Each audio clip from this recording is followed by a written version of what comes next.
Hi, everyone. I'm Katherine Sanders from Sanders Consulting, and I'm here with a colleague, Mēghan Scott. Mēghan, thank you so much for taking time to talk with me about the Surgeon General's framework. I am so happy to have you here with me today. I was hoping that we could start with if you would tell us a little bit about your background and what makes, employee well-being of interest to you. Yeah, so thank you for having me here. My background, I think it pretty much starts like with my undergraduate degree. Maybe not workplace well-being at like that probably wasn't at my forefront of my mind in college, but the basic fundamentals of workplace well-being kind of goes into my major with sociology, and I concentrated in criminology and social justice. Mm. So I was already kind of interested in the development and structure of human society, and relating to like professional stuff, I was a statewide project director at Montana Legal Services for 5 years. And then a little under 2.5 years ago, I moved into the manager of people and culture role that I have now. So very much looking at workplace well-being now. I love hanging out with sociologists, right? Because they're another discipline that's all about systems. I mean, so looking at systems and how they affect individual behavior, um, and how people act in groups. I mean, I know that must be part of just how you see the world. Yeah, very much so. So, um, I know you and I have spent a little time talking about the Surgeon General's framework, and now I'm wondering, as you look at it, and I'm going to share it here on my screen, what stands out for you? What parts of it got your attention when you first came into relationship with this framework? Yeah, I work at a law firm, so wording is very important to me, and the language that they chose to use really captured my attention first. Like right off the bat, they use harmony instead of work-life balance, which you hear a lot. And I think harmony kind of gets rid of those opposing forces and that image of like the scales where if it's balanced, like one is kind of like fighting against the other, and so it gets rid of that imagery. I also, with the worker voice and Mhm. equity just makes me think of our DEI initiatives, diversity, equity, and inclusion, which I kind of feel is just an effort that creates human experience of being seen, heard, and feeling valued in the workplace. And I think that this matrix, but this kind of framework really hits at that piece of it as well.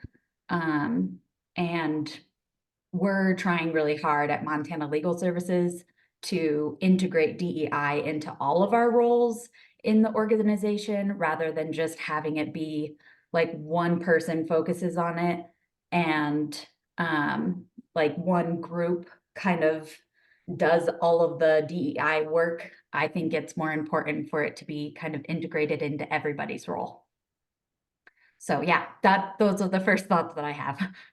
I love it.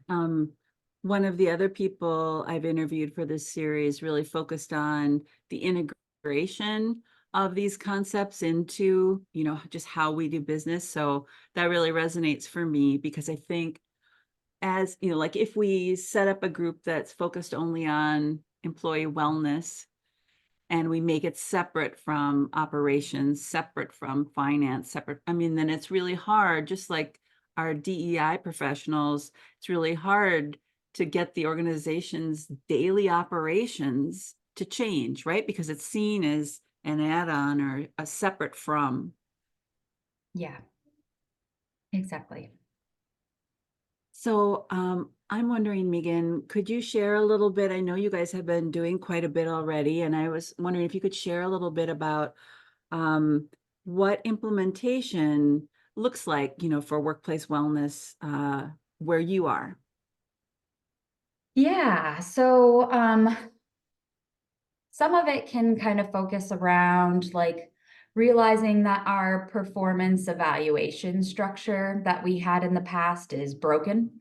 And I kind of dove into a lot of research around that and how more and more employers are moving into like the performance assessment kind of thinking where they implement coaching and um, like it's like human centered and building like the constructive feedback into the structure.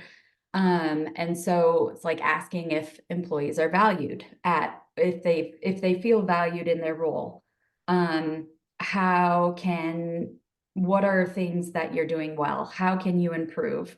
So it's like looking at that, testing out that new system to see if it will work to switch to, and then surveying employees after we go through a year of doing 2 assessments, each 6 months apart. So we like to get regular feedback from staff and get their input into things, and then moving into like staff inclusion and getting thoughts and feedback. We also created a benefits review committee that met a lot last year. They reviewed all the benefits that we provide to our staff. And one of the main things that we were thinking of as an organization was moving down to 35-hour work weeks. And the last 3 summers, we had done 36-hour work weeks, but just during the in between Labor Day to Memorial Day, or switch, whichever one comes first. Over the summer.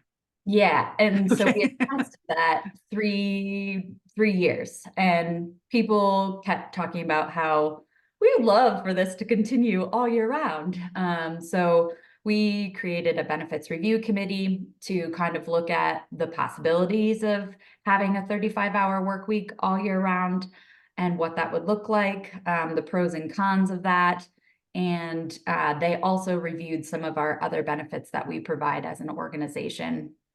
And then I don't know, I had a third example that popped in my head, and that is when we're thinking of like employee wellness, we brought a secondary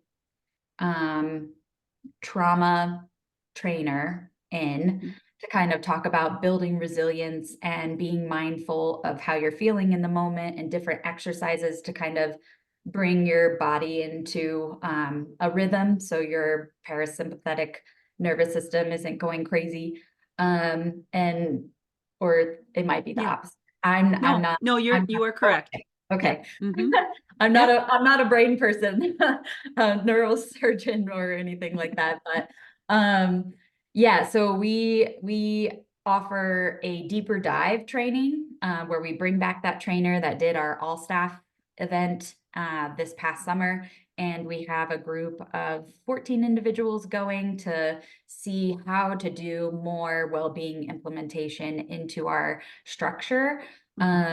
And build it into our policies and procedures in the way that we do, maybe the way that we make decisions, or the way that certain requests play out in our organization.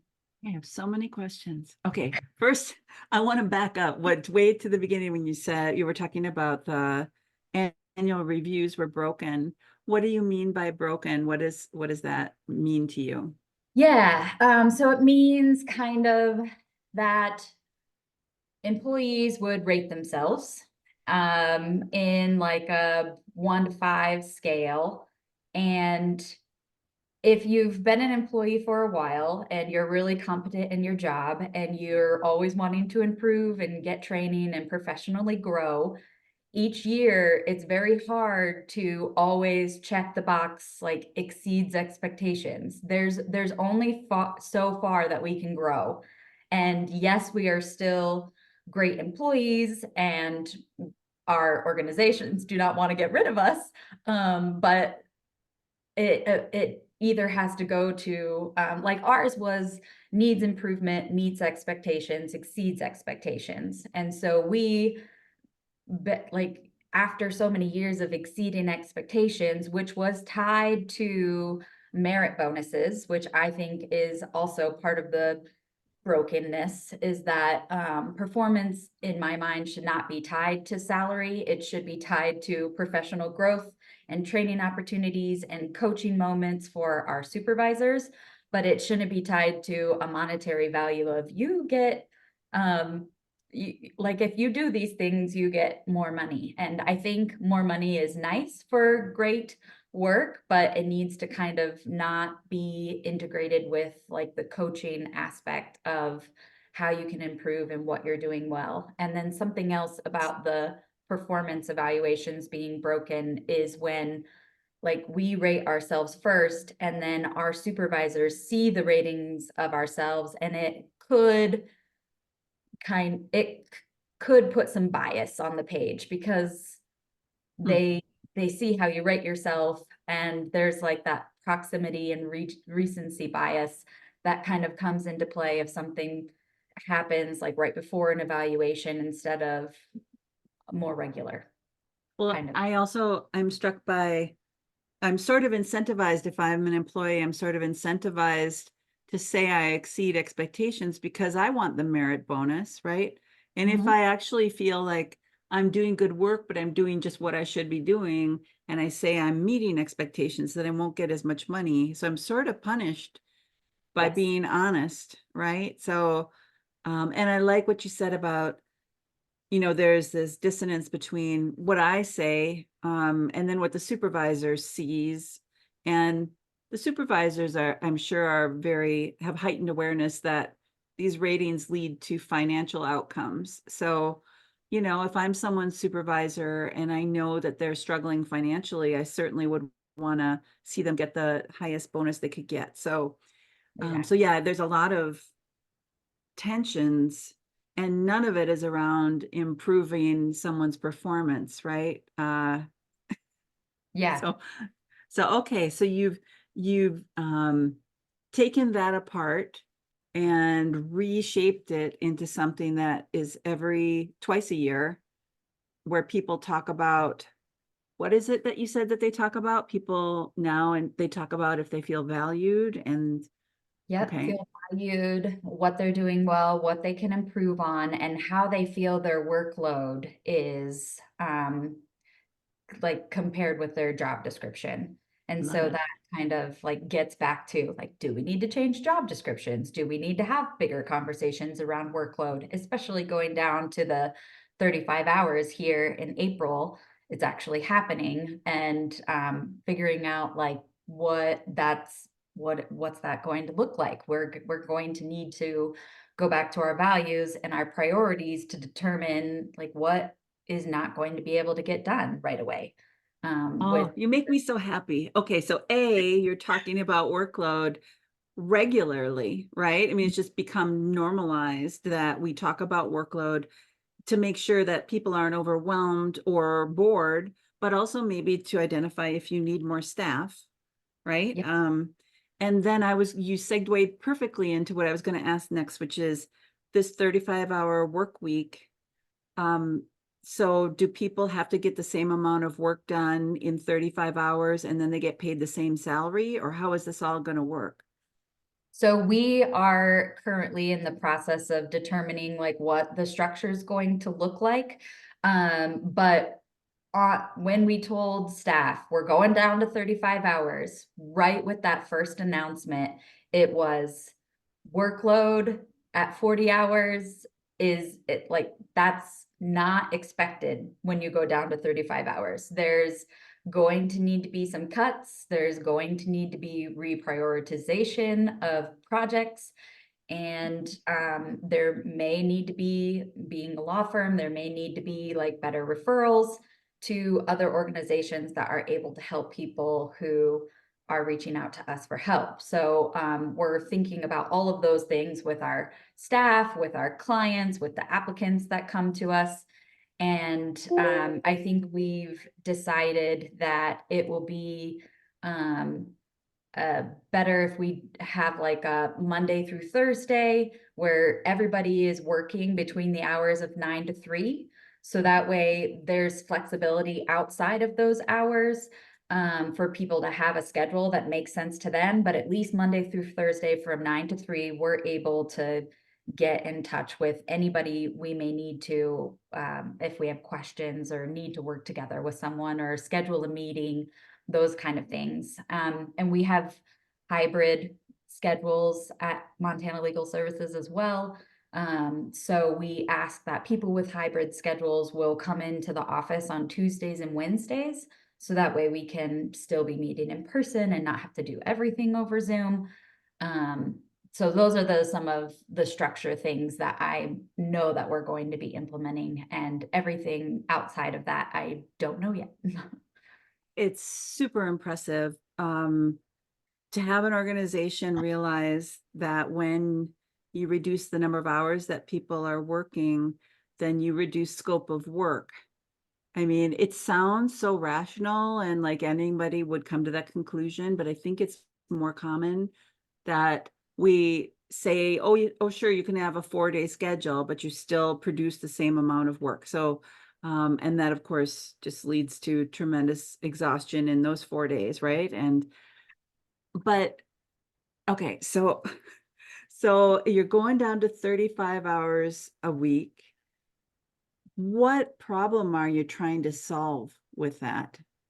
I mean, so people really liked it over the summer, right? Mhm. And so what is it that we're trying to solve with that solution? I think it really revolves around burnout and um, that secondary trauma that I talked about. Because people are calling us, they're never in a good mood. It's almost like the worst day of their life. And they're having legal issues that affect their everyday lives, and they aren't able to afford an attorney to help them with their issues.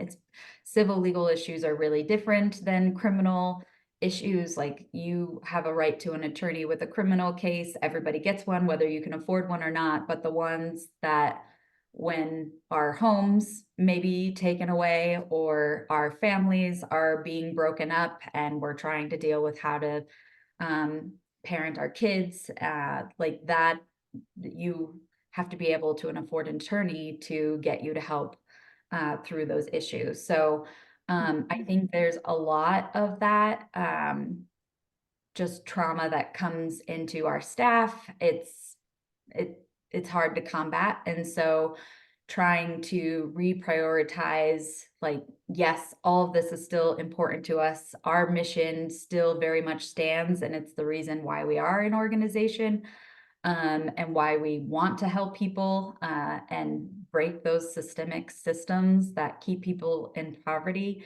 But we also won't be able to do any of that if our staff are not taking care of themselves and feel good about the work they're doing and be able to continue doing it without leaving MLSA for another job.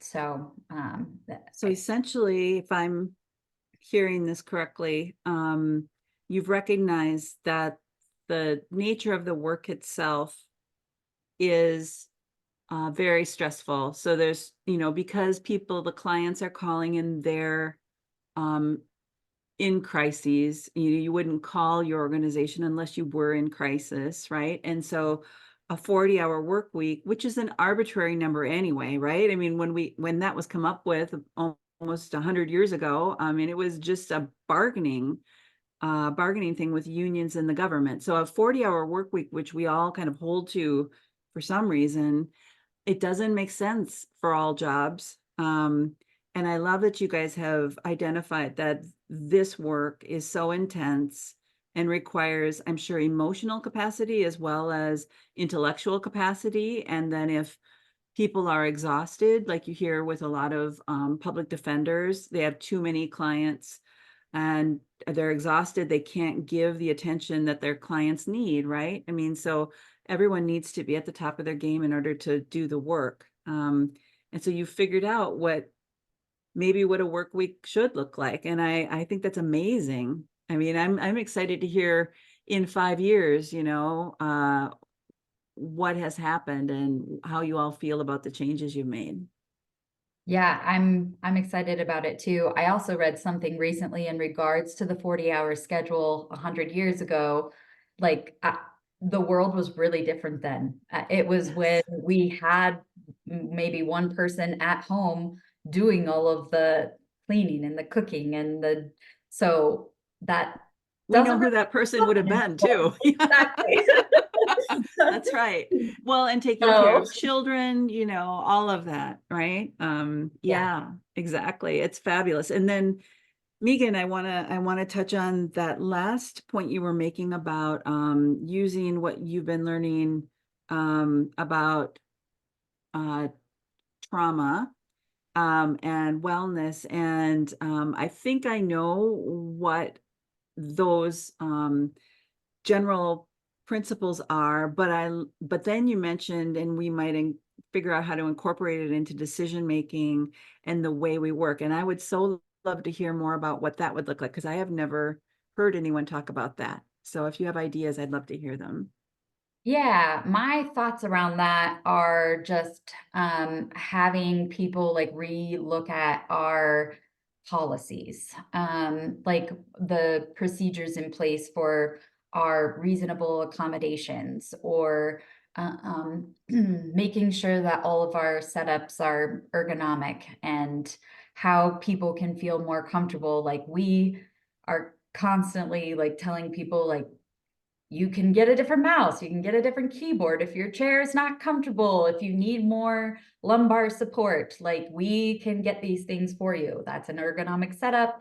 We want our screens to be in the middle of our eyesight and all of those things. And so I think it can have some effect on like workplace well-being for our staff and making sure that they're able to be at being at a computer for 8 hours a day is also not really healthy on our human bodies. And so counteracting some of that with like, these are the things that we can suggest you do if you're struggling with, um, I, I, I don't have an example that comes to Well, mind, but back pain or shoulder yeah, pain, or yeah, I mean, all of the musculoskeletal things that go with working in an office, right? Or yeah. sitting for long periods of time. That's fantastic.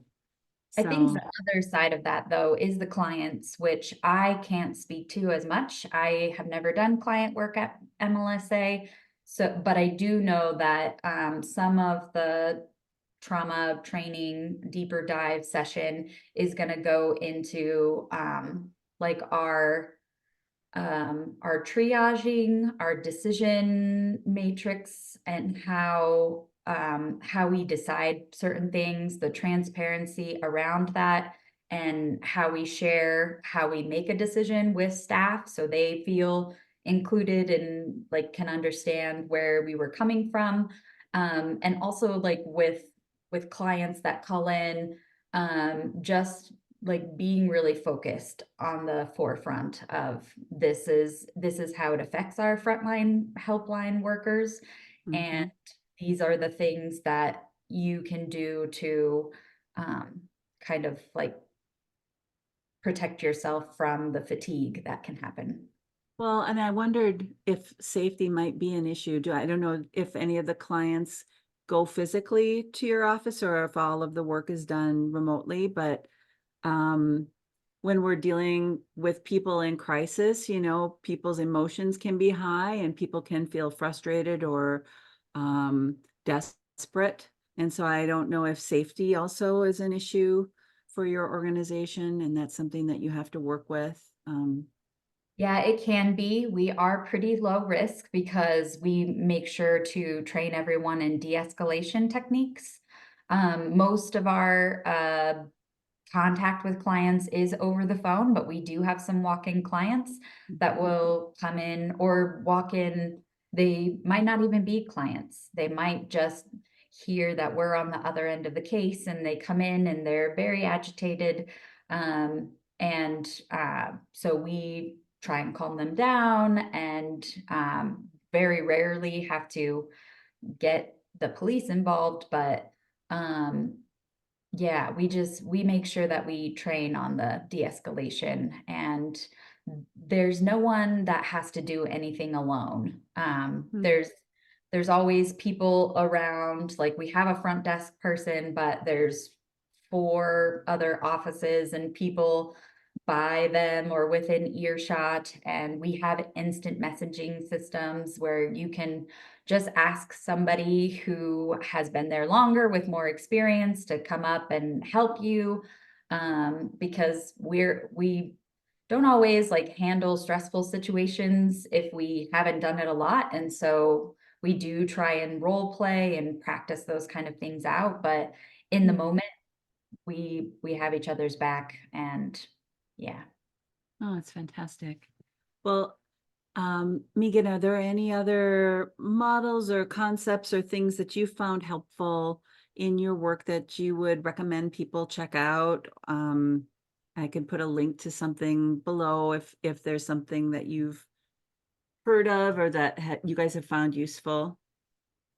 We don't really use models very much. And diving into the Surgeon General's framework, I did think it was kind of I liked reading some of the drop down things on each section, because it seems like we are trying to follow this model for a better culture workplace at MLSA, but yeah, didn't know about it. And so that's why I think it spoke so much to me when I first started like looking into it, because I was just like, oh my gosh, this actually mentions everything that we're trying to do. And It's like we're on the right path because the Surgeon General's put it out there, right? And we're doing it, right? yeah. So that's awesome. And just how many years have you guys been working toward this? I want to just, if an organization is just getting started, should they expect to, get there fast, or has this been going on for some time now that you guys have been working toward this? Yeah, I am the second HR person that our organization has ever had. It's kind of been like a nonprofit. You wear many hats, and the HR things were kind of divided between administration and management and executive assistants, before there was the HR position. And that person came in and kind of like created a structure for it, and then I took over in the position. But yeah, I'm also I don't remember what the question was. How many years have you guys been working in this direction now, would you Oh, yeah. say? Yeah. So thinking about it in that way, I would say probably 3 years. And that actually does go hand in hand with um the 36-hour schedule that we had in the summertime that we were testing to go to 35. Mhm. Um, but I say 3 years is like a concrete, like we are implementing these things and moving forward. But I would also say that our executive director has had some of these ideas for many, many years. And it's just Mhm. trying to like get people in place to be able to move the ship, because it's a very slow moving machine sometimes. And our workloads are so crazy that there's not always time to get done with the projects that we want to do, because there's so many like need to do things in each day. Mhm. So yeah, I would say that she's probably been thinking about it way longer, but there's been movement for 3 years. Oh, it's exciting. And I'm looking forward to hearing more down the road. I hope we'll stay in touch and you'll let me know how these experiments play out. So thank you so much for taking the time to talk with me today about the Surgeon General's framework and all the cool stuff you guys are doing. And is there anything else that you'd like to say before we end? I don't think so.